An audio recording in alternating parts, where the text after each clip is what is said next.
আসসালামু আলাইকুম। এর আগে আমি ওই আপনাদের টয়োটা লেক্সাস ইসিও প্রোগ্রামিং এর জন্য আ যে করছিলাম আজকে এটার ২য় পর্ব আমি আপনাদেরকে প্র্যাকটিক্যাল দেখানোর চেষ্টা করব। তো ১ম পর্বে আমি আপনাদেরকে টয়োটা লেক্সাস ইসিও হ্যাঁ? আ এ হুম, আ রাইটিং, ইসিও রাইটিং এবং টিউনিং এই বিষয়ে বলছিলাম।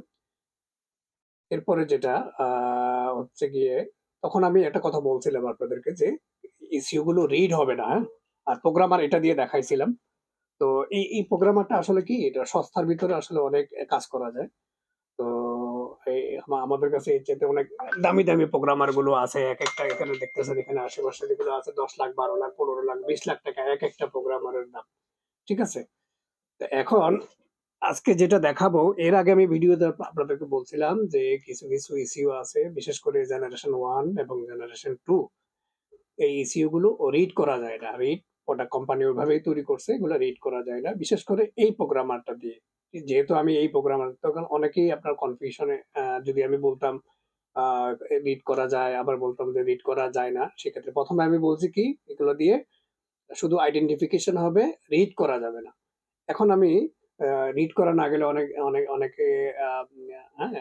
অনেক সময় দেখা যায় যে আপনার ফাইল যখন আপনি রাইট করতে যান, অনেক সময় ক্রাফট হয়ে যায়। অর্ধেক গিয়ে বন্ধ হয়ে যায়। তো সেই ক্ষেত্রে তো পুরা ইসিউটা আপনার লস কমিউনিকেশন হয়ে যায়। গাড়ি ডায়াগনোসিস ও হবে না, আবার রাইটিং ও হবে না। তো সেক্ষেত্রে কি করা? সেক্ষেত্রে আজকে এটা লেটেস্ট হ্যাঁ, আমি যে বলছি রিড প্রোডাক্ট, হ্যাঁ, রিড প্রোডাক্ট কিন্তু এটার জন্য হ্যাঁ, কিছু প্রোগ্রামার আছে টয়োটা লেক্সাসের মাদারবোর্ড যেগুলো ইসিউ ওগুলা এটা দিয়ে রিড হয় না। কিন্তু অন্য উপায়ে ওগুলো রিড করা যায়। আবার আমি বলব রিড করা যায়ও না। তো আমি প্র্যাকটিক্যাল দেখাই এখন। স্ক্রিনে চলে আসুন। আমার সামনে এখন আপনারা দেখতেছেন উম টয়োটার হ্যাঁ? একটা ইসিও আছে। এই ইসিওটা খোলা হ্যাঁ? এটা JTAG মোডে রিড করা যায় হ্যাঁ? JTAG মোডে। তো আমি এটা কিন্তু রিড করা যাবে। এটা রিড করা যাবে কি? এটা খুলে রিড করতে হবে। এটা রিড করার জন্য প্রোগ্রামার আছে আলাদা যেমন টয়োটা লেক্সাসের এই যে ইসিও ফ্ল্যাশার। এটা হচ্ছে চাইনিজটা, এটা হচ্ছে রাশিয়ানটা। আরো অন্যান্য প্রোগ্রামার আছে। তবে এটাকে খুলে হ্যাঁ? এটাকে JTAG মোডে এটাকে রিড করা যাবে। কিন্তু আবার রিড করা যাবেও না। আমি আপনাদেরকে একটু স্ক্রিনে দেখাই। এখানে দেখেন, এই যে এসইও টা আছে না? এটার ভিতরে এই স্লটটা আছে। যদি আপনারা এসইও খোলার পরে যদি রিড করতে চান এই স্লটটা এই প্রোগ্রামার দিয়ে, হ্যাঁ? রাশিয়ানটা অথবা চাইনিজ যেটা আরো অন্যান্য KT200 ফক্সফ্লাশ আছে ওগুলো দিয়েও করতে পারবেন। যদি এসইও খোলার পরে যদি দেখেন এইরকম স্লট আছে তাহলে ওগুলো রিড করতে পারবেন। এগুলার কানেকশনটা একটু জটিল টাইপের। আমি আপনাদেরকে এখানে দেখেন এই যে এরকম করে কানেকশন করতে হবে। হ্যাঁ? বিভিন্ন যেটা খুলতে হবে, হ্যাঁ? সোল্ডারিং এর দক্ষতা থাকতে হবে। না হলে এইরকম করে এখানে এই কানেক্টর গুলো দেওয়া আছে। ঠিক আছে? কানেক্টর গুলো এখানে দেওয়া আছে। এই কানেক্টর গুলো থেকে ইয়া নিয়ে এই আপনারা করতে পারবেন। কিন্তু দেখেন আমি আপনাদেরকে আরেকটা এসইও দেখাচ্ছি, হ্যাঁ? এই যে দেখেন একটা এসইও আছে। এটাতে কিন্তু এই দেখেন এই স্লটটা কিন্তু নাই। এই যেখানে যেটা স্লটটা আছে এটাকে যে এটা করার মতো কোম্পানি কোনো অপশনই রাখে নাই। তখন কি হবে কি এইটার ক্ষেত্রে কি হয় এটা কখনোই রিড করা যাবে না। কোনো প্রোগ্রামার দিয়েও এটা রিড করতে পারবেন না। ঠিক আছে? আমি এর আগে ভালো করে বুঝবেন। আমি এর আগে যখন বলছি যে আ এখানে যখন আইডেন্টিফিকেশন হবে কিন্তু রিড হবে না, রাইট করতে পারবেন। হ্যাঁ? এখন যেটা আপনারা যদি রাইট করতে চান, অনেক সময় দেখা যায় যে আপনারা রিড করতে চান কারণ ফাইলে অনেক সময় পাওয়া যায় না, অনেক সময় কিনতে হয়। তো আবার অনেক সময় দেখা যায় আপনার ফাইল কিনছেন, কিনে রাইট করার সময় ইসিও অর্ধেক গিয়ে বন্ধ হয়ে গেছে। তখন কিন্তু বিশাল ধরনের একটা সমস্যায় পড়ে যাবেন। কারণ এটা তখন লস কমিউনিকেশন হয়ে যাবে। গাড়ি কোন ধরনের রেসপন্স করবে না, কাজ করবে না। সেক্ষেত্রেও কিন্তু আপনার এই ধরনের এই টয়োটা ফ্ল্যাশার অথবা এই ধরনের প্রোগ্রামার দিয়ে JTAG মোডে খুলে করতে হবে। এই ধরনের প্রোগ্রামিং করার জন্য আপনাকে অবশ্যই স্কিল থাকতে হবে সোল্ডারিং স্কিল। কারণ এখানে যখন আপনি সোল্ডারিং করবেন একটু উল্টাপাল্টা হইলে তখন দেখা যায় যে আপনার ইসিউর স্লট গুলো উঠে যাবে, হ্যাঁ? স্লট গুলো যে পিন গুলো আছে এগুলো উঠে যাবে। তো এখানে ইনস্ট্রাকশন দেওয়া আছে ইসিও ফ্ল্যাশার টয়োটা লেক্সাসের এগুলো। তো এটা কি জন্য করবেন? রিড কিছু ইসিও আমি এর আগে বলছি যে আইডেন্টিফিকেশন হবে। শুধু এটা দিয়ে আইডেন্টিফিকেশন হবে। রিড হবে না কিন্তু রাইট করতে পারবেন, এবং টিউনিং এর ব্যাপারগুলো আপনাদের দেখাইছিলাম। তো আজকের ভিডিওতে আমি আপনাদেরকে জানাতে চাচ্ছি যে হ্যাঁ, রিড হবে। রিড হবে কিভাবে? এটা খুলে JTAG মোডে এটা করতে পারবেন। কিন্তু আবার কিছু এসইও আছে, এসইও খোলার পরে যদি দেখেন যে ওখানে যে রিডিং যে স্লটটা আছে, এই স্লটটা যদি না থাকে, ওগুলা কখনো কোনোভাবে কোনো প্রোগ্রামার দিয়ে আপনারা ওগুলা করতে পারবেন না, রিড করতে পারবেন না। ঠিক আছে? তো এটা আর হচ্ছে গিয়ে আপনাদের আমি স্ক্রিনশটটা দেখাই, এখানে সফটওয়্যারটা ওপেন করি।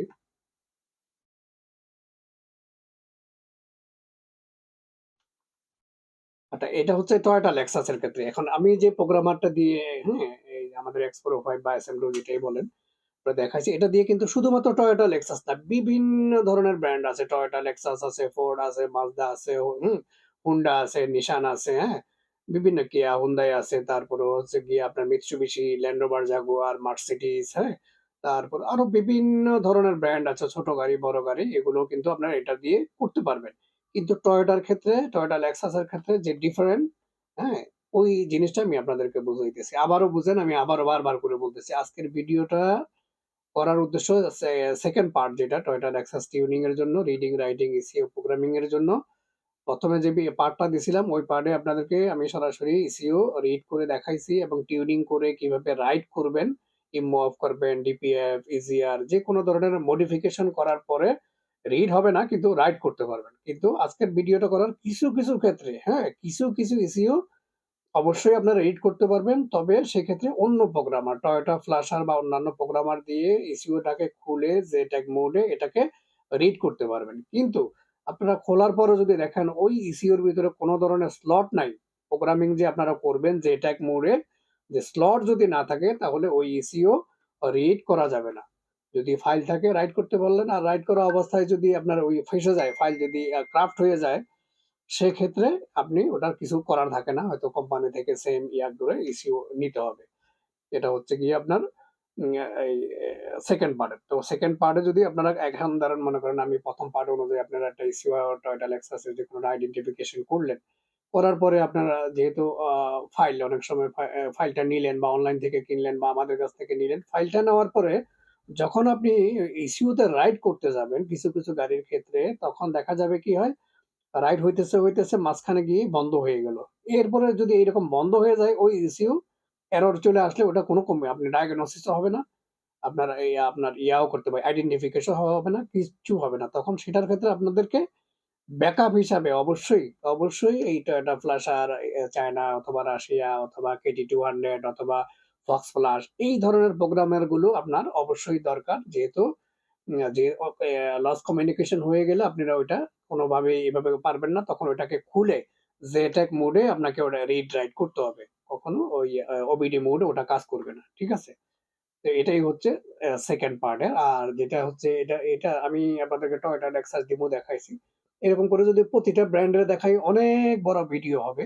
এইজন্য আমি এই আপনার টয়োটা লেক্সাসটা এটা দেখাইছিলাম। বাকিগুলো যেমন এগুলা যে প্রোগ্রামিং এর ক্ষেত্রে আরেকটা জিনিস আপনারা খেয়াল করেন, যারা ESM2 Pro ইউজ করেন, এটা মাস্ট ইম্পর্টেন্ট, যেহেতু এটা অরিজিনাল না, এটা ক্লোন ডিভাইস। তো এটা যখন ওপেন করবেন, হ্যাঁ, এটা ওপেন করার সময় এটা প্রতিবারই পিসিএম ফ্ল্যাশ ওপেন করার সময় প্রতিবারই আপডেট চাইবে। এদিকে একটু দেখুন, যেমন পিসিএম ফ্ল্যাশ এই জিনিসটা অনেকেই বুঝে না, অনেকে আপডেট করে। এই যে যখন আমি পিসিএম ফ্ল্যাশ ওপেন করব, হ্যাঁ, এটা যখন ওপেন করবো এই মেসেজটা আসবে, এটা ক্লোনটা। হ্যাঁ, অরিজিনাল যেটা আছে, এই যে দেখেন এখানে এক একটা দাম হচ্ছে, এগুলো রাশিয়ান ফুল প্যাকেজ এরকম নিতে গেলে 10 থেকে 12 লাখ টাকা লাগবে। ঠিক আছে? এখানে আছে এগুলো সবগুলো বিভিন্ন দামের, এগুলো যতগুলাই আছে 10 লাখ টাকার উপরে এক একটা প্রোগ্রামারের ফুল প্যাকেজ। আচ্ছা, ঠিক আছে, এখানে দেখাচ্ছি, এখানে আমি নো করার পরে এটা চলে আসবে। কখনো ইয়েস দেবেন, ইয়েস দিলে আপডেট হয়ে গেলে আপনার ইয়াটা ডিভাইসটা ড্যামেজ হয়ে যাবে, ওটা আর কাজ করবে না। আচ্ছা, এখন আরেকটা জিনিস আমি আপনাদেরকে দেখাই। অনেকেই আপনার বলে, এখানে দেখেন আমি টয়োটা লেক্সাস দিয়েই আপনাদেরকে দেখাচ্ছি, একটু জুম করে দেবো। হুম, এখানে প্রতিটা এখানে যে নাম্বার গুলো আছে, এগুলো হচ্ছে প্রসেসর নাম্বার। হ্যাঁ, প্রসেসর নাম্বার প্রতিটার পিছনে এখানে দেখেন ক্যানভাস, হ্যাঁ, কে লাইন, তারপরে কে লাইন নিউ, হ্যাঁ, ZDM, তারপরে হচ্ছে PS স্ক্যান, UDS, এগুলা যদি এখানে এই টয়োটা লেক্সাসের ক্ষেত্রে প্রতিটার পিছনে এই লেখাটা আছে। এর মানে কি হচ্ছে? এর মানে হচ্ছে এটা, এগুলা সবগুলাই আপনি OBD মোডে এই প্রোগ্রামার দিয়ে এগুলাকে ওবিডি মোডে আইডেন্টিফিকেশন এবং রাইটিং করতে পারবেন, এবং কিছু কিছু আছে রিডও করতে পারবেন। তো জেনারেশন 1-2 বেশিরভাগই এই প্রোগ্রামার দিয়ে রিড হবে না। তো এরপর অন্যগুলো যেমন আমি এখন দেখাই হুন্ডা। হুন্ডা গুলো কিন্তু একই রকমের ক্যানভাস, কে লাইন, তারপরে যে বিভিন্ন লেখার পরে যেগুলো কে লাইন আছে এগুলো তার মানে এগুলো কি সবগুলো ওবিডি দিয়ে করতে হবে, এগুলো খুলে করতে পারবেন না। কিছু আমি কিয়া হুন্ডাই দিকে দেখাই, এখানে দেখেন এখানে কিন্তু এই যে লাস্টে কোনো কিছুই নাই, এই টাইপের ক্যান হাই বা ক্যান লাইন, ক্যানভাস এরকম কিছুই নাই। তার মানে এগুলো আপনাকে বোট মোডে, বেঞ্চ মোডে করতে পারবেন, ঠিক আছে? বেঞ্চ মোড, বোট মোডে করতে পারবেন। তো এটাই সহজ পদ্ধতি। আপনারা যখন দেখবেন যেসব ইসিইউ বা ইশার যেমন এই যে নিশানের এগুলোর প্রতিটার পিছনেই যদি আপনার লেখা থাকে, মানে অন্য কোনো লেখা থাকে, তাহলে ওগুলোতে বুঝতে হবে এগুলোর পিন আউটও থাকবে না। যেমন এগুলোর যে পিন আউট গুলো আছে, কারণ যেহেতু ওবিডি মোডে করতে পারেন তাহলে আপনার পিন আউটের কোনো দরকার নাই। তো এইরকম করে করে আপনারা বিভিন্ন ব্র্যান্ডের বিভিন্ন রকম আছে, আবার এখানে কিছু আছে পাসওয়ার্ড লক করা থাকে। এগুলোর ব্যাপারে বিষয় নিয়ে আমি পরবর্তীতে ভিডিও বানাবো। তো জটিল বিষয় যেটা টয়োটা লেক্সাসের জন্য ওটা জটিল ছিল, সেটা আমি আপনাদেরকে এই ভিডিওতে দেখানোর চেষ্টা করছি। তারপরেও যদি আপনাদের কিছু জানার থাকে হুম এই বিষয়ে, বিশেষ করে ফাইলের বিষয়ে, হ্যাঁ, ফাইলগুলো সবসময় অ্যাভেলেবল থাকে না, কারণ আপনারা যদি রিড করতে পারেন তাহলে আলাদা করে কেনার দরকার নাই। যদি অনেক সময় দেখা যায় কাস্টমার চায় যে না আমার ইসিও খুলতে পারবেন না, আমার ইসিও যেরকম অরিজিনাল আছে ওরকম করে দিন, তাহলে আপনারা কি করবেন, ফাইল নিবেন। আমাদের কাছে যে হার্ড ডিস্ক আছে ওখানে আছে, বা আমার কাছে হাজার হাজার ফাইল আছে, কিছু ফ্রি, কিছু হ্যাঁ পেইড ভার্সন আছে, ওগুলো নিয়ে আপনারা সরাসরি ওখানে যদি টিউনিং করা লাগে, ইমোঅফ, ডিটিসি অফ, ডিপিএফ, ইজিআর, তারপরে ভিম্যাক্স যেটা স্পিড কন্ট্রোল, যেটা এগুলো এই ধরনের যত টিউনিং আছে ফাইল নেওয়ার পরে ওগুলো করে এরপরে রাইট করে দিবেন। আর যেহেতু যারা প্রফেশনাল কাজ করেন তারা অবশ্যই একটা টয়োটা লেক্সাসের ক্ষেত্রে ইসিইউ ফ্ল্যাশার নিয়ে নেবেন। কারণ দেখা যায় যে একজনের কাজ করলেন, আপনি একটা কন্ট্রাক্ট নিলেন, মনে করেন 10,000 টাকা একটা ফাইল টিউনিং, ইমো অফ করবেন বা ডিটিসি অফ করবেন, অক্সিজেন সেন্সর অফ করবেন। এখন দেখা যায় আপনি ফাইল কিনে রাইট করলেন, মাঝ বরাবর গেলে এটা বন্ধ হয়ে গেল। তখন কিন্তু আপনি কোনো কাজ হবে না। আপনার হয়তো নতুন ইসিইউ লাগাইলেও কাজ হবে না। কারণ ওখানে সেম ক্যালিব্রেশন ফাইল যদি না হয় তাহলে এটা কোনো কাজ করবে না। তো সেক্ষেত্রে আপনারা অবশ্যই যারা প্রফেশনাল কন্টিনিউ কাজ করে থাকেন, আপনারা ইসিইউ ফ্ল্যাশার এটা নিয়ে নেবেন। কারণ যেকোনো মুহূর্তে যেকোনো সময় এটা ক্রাফট হতে পারে রাইটিং অবস্থায়, এসব অনেক সময় বিসিসি ভোল্টেজের কারণেও হতে পারে। তো এই জন্যই এই টয়োটা লেক্সাসের ইসিইউ ফ্ল্যাশার অথবা কেটি 200 আছে, ফক্স ফ্ল্যাশ আছে, বা এই টাইপের অনেকগুলো আছে যেগুলো আপনারা জেটেক মোডে ওটা খুলে করতে হবে, এবং সোল্ডারিং স্কিল কিন্তু থাকতে হবে। আপনারা যদি ঝালাই করেন এগুলো খুব সূক্ষ্ম পিন গুলো, সোল্ডারিং স্কিল যদি না থাকে, আপনারা করেন তাহলে শর্ট হয়ে যেতে পারে, অনেক সময় প্রিন্ট উঠে যেতে পারে। এগুলোর ভিতরে কয়েকটা লেয়ার থাকে ইসিউর ভিতরে, ঠিক আছে? তখন নষ্ট হয়ে যায়। আর ভালো ভালো সোল্ডারিং স্কিল থাকলে তখন আপনারা এগুলো করতে পারেন। আর সোল্ডারিং স্কিল না থাকলে যদি হাত কাঁপাকাঁপি করে তাহলে কিন্তু আরো সমস্যা। ওই ইসিও নষ্ট হবে। তখন শব্দ আরেকটা ইসিও কিনতেও হবে, আবার ওখানে ঢালতে হবে, অনেক সমস্যা। তো জেটেক মোডে আপনারা ইসিও ফ্ল্যাশার দিয়ে কাজ করতে গেলে বা অন্যান্য প্রোগ্রামার দিয়ে কাজ করতে গেলে অবশ্যই আপনাদের ভালো সোল্ডারিং স্কিল থাকবে। স্কিল যদি না থাকে তাহলে ওই ধরনের প্রোগ্রামিং গুলো না করাই ভালো। তাহলে বিপদে পড়বেন, ঠিক আছে? তো আজকের মতো এতটুকুই। ইনশাল্লাহ আগামীতে অন্য কোনো টপিক নিয়ে আলাপ করব। ধন্যবাদ সবাইকে।